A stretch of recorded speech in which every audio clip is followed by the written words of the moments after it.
अस्सलाम वालेकुम दोस्तों। नमाजी और शैतान का वाक़या। एक शख्स अंधेरी रात में फजर की नमाज पढ़ने के लिए घर से निकला। अंधेरे की वजह से उसे ठोकर लग गई और वो मुँह के बल कीचड़ में गिर गया। कीचड़ से उठकर वो घर वापस आया और लिबास तब्दील करके दोबारा मस्जिद की तरफ चल दिया। अभी चंद कदम ही चला था कि दोबारा उसे ठोकर लग गई और वो दोबारा कीचड़ में गिर गया।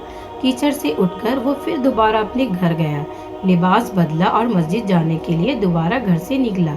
जैसे ही वो अपने घर से बाहर निकला तो उसके दरवाजे पर उसे एक शख्स मिला जो अपने हाथ में रोशन चिराग थामे हुए था।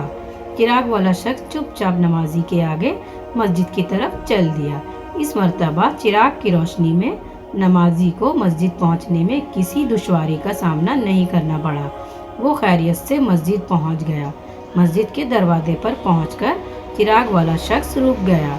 नमाजी उसे छोड़कर मस्जिद दाखिल हो गया और नमाज अदा करने लगा। नमाज से फारिग होकर वो मस्जिद के बाहर आया तो वो चिराग वाला शख्स उसका इंतज़ार कर रहा था ताकि उस नमाजी को चिराग की रोशनी में घर छोड़ाए।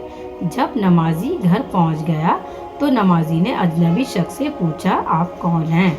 अजनबी बोला, सच बताऊं तो मैं इब्लीस हूँ।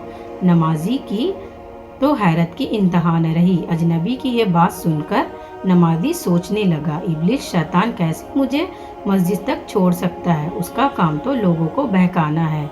तो उस शख्स ने बड़ी हैरत के साथ इब्लीस से पूछा, तुझे तो मेरी नमाज रह जाने पे खुश होना चाहिए था, मगर तू तो चिराग की रोशनी में मुझे मस्जिद तक छोड़ने आए।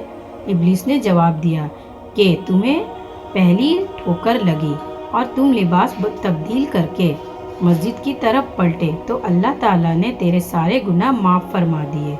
जब तुम्हें दूसरी ठोकर लगी तो अल्लाह ताला ने तुम्हारे पूरे ख़ानदान को बख्श दिया, जिस पर मुझे फ़िक्र हुई कि अगर अब तुम्हें ठोकर लगी तो अल्लाह ताला कहीं तुम्हारे इस अमल के बदौलत तुम्हारे सारे गांव की मग़फ़रत ना फरमा दे।